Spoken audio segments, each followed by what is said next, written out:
আজকে সকালে বর যেহেতু খাবার নিয়ে যাবে না, তাই ওর জন্য একটুখানি বেগুন ভাজা করে দিয়েছিলাম। আর এখানে পাশে চা হচ্ছে।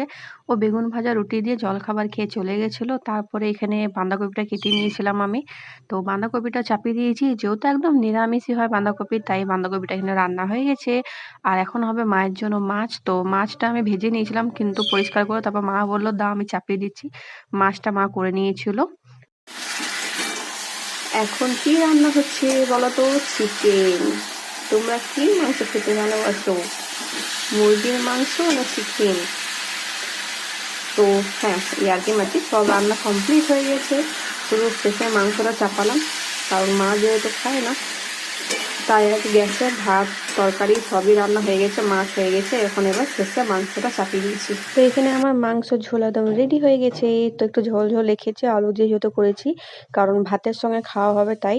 আর এখানে আছে মায়ের মাছটা, ফুল মেনুটা দেখিয়ে দিচ্ছি। এগুলো যেহেতু আগে রান্না করে আলাদা রাখা হয়েছিল, কারণ মা যেহেতু মাংসের সঙ্গে ঠেকা খায় না। আর এখানে ভাতও রেডি হয়ে গেছে, সবই আগেই কমপ্লিট হয়ে গেছিল। মায়ের মাছটা শুধু একটু আলু দিয়ে ঝোল ঝোল রাখা হয়েছে, মাই রান্না করেছিল, আমি করিনি। ভাজিয়ে রেখে দিয়েছিলাম আমি। আর এখানে মাছ ভাজা আছে, বাঁধাকপির তরকারি আছে, সঙ্গে আছে কফি পাতা ভাজা। তো মেনুগুলো কেমন হয়েছে অবশ্যই জানাবে। টাটা।